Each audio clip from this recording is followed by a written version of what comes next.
মৃত্যুর ফয়সালা জমিনে নয় আসমানে হয়। আমি চলে গেলে আমার সন্তান লড়বে, আর না হয় তার সন্তান লড়বে।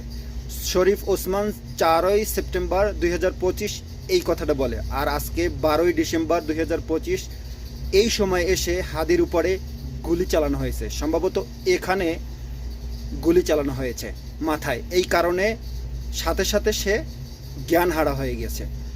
ওসমান হাদি এখন বর্তমানে হসপিটালে আছে। হসপিটালের বাহিরে হাসনাত আবদুল্লাহ এরা কান্না করতেছে। এতে কি আপনারা অবাক হচ্ছেন? এখানে অবাক হওয়ার কিছু নেই। আমি অবাক হচ্ছি না, তবে কষ্ট লাগছে। অবাক কেন হচ্ছি না?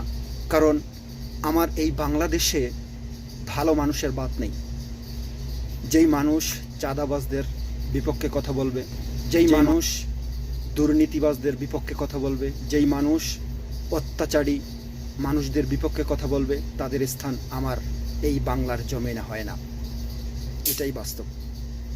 আপনি কি অবাক হচ্ছেন? অবাক হয়েন না, এটাই স্বাভাবিক।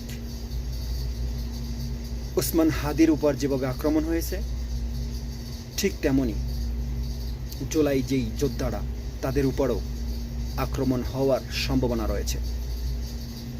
তাই আপনি আমি এখনো বসে থাকলে হবে না। আমরা একজন অন্তর্বর্তী সরকার পেয়েছি, সে শুধু তালি দিচ্ছে, আর কিছু পারছে না। কিভাবে একটা দেশ চালাতে হয়, অল্প কিছু জ্ঞান থাকলেও কিভাবে পুলিশ চালাতে হয় সেটা হয়তো জানে না। কিন্তু সবাই তালি দিলেও আমরা জনগণ যদি তালি দিই, তাহলে কিন্তু দেশ রসাতলে চলে যাবে। রামবাবুরা চেটে চেটে খেয়ে ফেলবে। তাই আপনি আমি বসে থাকলে হবে না।